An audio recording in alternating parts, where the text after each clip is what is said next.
energy update for the 6th of April 2024. I don't know how your week has been, but mine has been full of intense feelings and energies, lots of shifting, lots of what feels like a cracking of cement in my base chakra. So this is like ancient stuff that's coming out. Generational trauma, core wounding, mother-father stuff. The full solar eclipse that's coming up on the 8th of the 4th, 2024, it's all fours, and 4 is the foundation, the square number. 5, which is next, is the flowering. So if we do this work and if we get into these old wounds, then we tend to come into a new feeling of creativity and abundance. But unfortunately, we do have to sit with this, these core wounds. The feeling in the core wounds are always of fear and terror. They are of abandonment, and they're of disconnect from source energy. We all have these wounds because our original feeling of source energy is through the mother.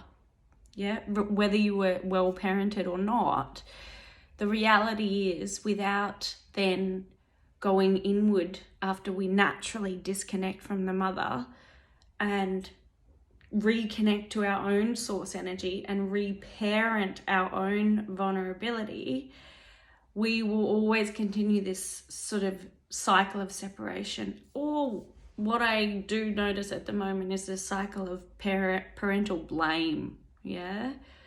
And I think that's perpetuated really from a disconnect from self and source. So I fortunately got really sick this week with tonsillitis, because I had a few huge meditations and energy shifts where it was almost too much wounding for me to process. I was sitting with it for 4 or 5 hours and I thought, oh my God, my body's burning up. And then I woke up sick to give me a week to process the feelings. Thank God. Okay, so where am I going with this?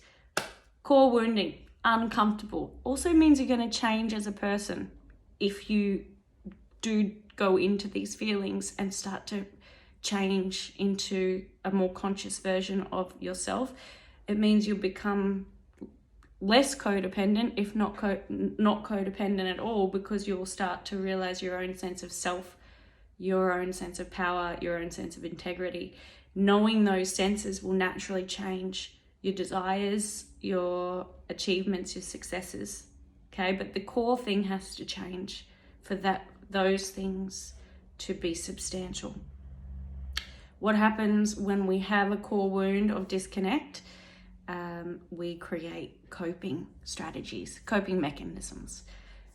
They can manifest into addiction, which we're seeing prevalent in society. I deal with it myself, whether that's alcohol or food or drugs. The more subtle coping mechanisms, though, are things in our personality, like needing to be right or needing to be in control, needing to tell everyone what's wrong with them, needing to be funny. So anything that you can feel in yourself is habitual and it's like a protective mechanism, is a coping strategy so that you don't feel, so that you can cover up that core wound of maybe I'm not important, maybe I'm not connected, maybe I'm not worth anything. So I better make myself important, better make myself funny, I better make myself right, maybe I better make myself the victim. These are coping strategies.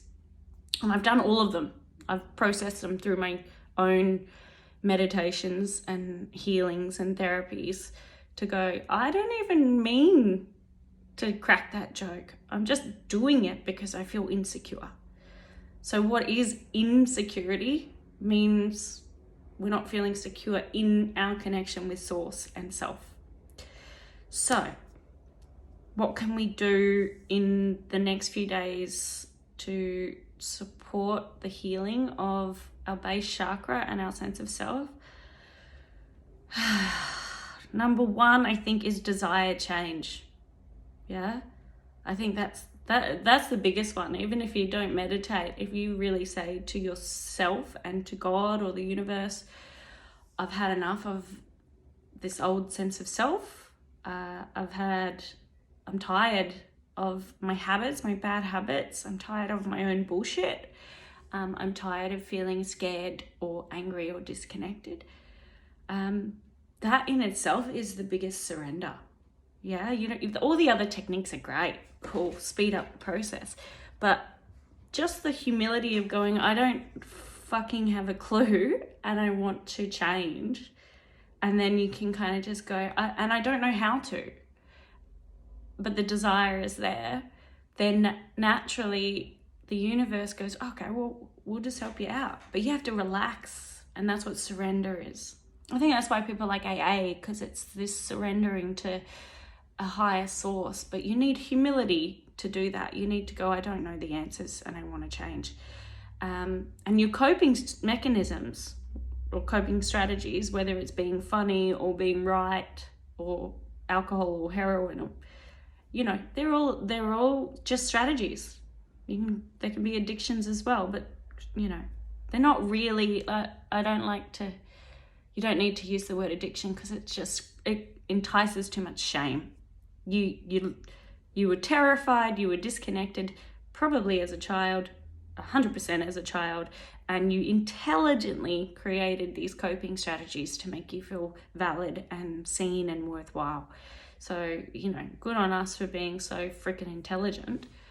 But yeah, first of all, that deep desire, whether you pray or whether you just, sometimes I just go to bed and I say, universe, I have no idea what I'm doing, but please make my ignorance conscious. Sometimes I don't even know what's wrong with me. I just know there's something wrong with me.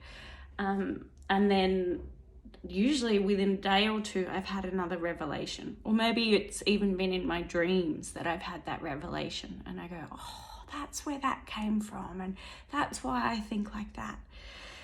Of course, the more obvious things are, walking in nature, meditating, salt baths, ocean, prayer, yoga, hanging out with beautiful, positive people, and just staying away for the next week or so from those more negative influences, bad TV, bad media,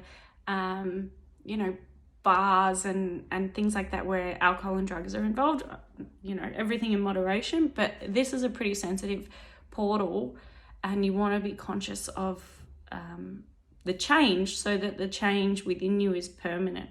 Yeah, you don't just want a little taste of it and then be like, oh, that was a relief, and then you go back to the same patterns. From my experience the last few weeks, the change is excruciating, but not changing is more excruciating. Yeah, it's like I'm not living fully connected or into my fullest potential, and that hurts more than having to deal with some of my shitty behavior or some of my old fear, which, that's not our fault. That's just the human experience. So yeah, be very nurturing, use your breath as much as you can. Try not to overthink it. This is a very base chakra stuff, subconscious stuff, very feeling process. This is before we even developed our language skills. So this is less thought, more feeling. And just, be super loving and kind to yourself. I'll be putting a few yoga videos up this week, I think, and I'll be bringing some of this meditation into my yoga classes today. So I don't know who's coming to yoga, but good luck. All right, well, have a good week, and see you on the other side.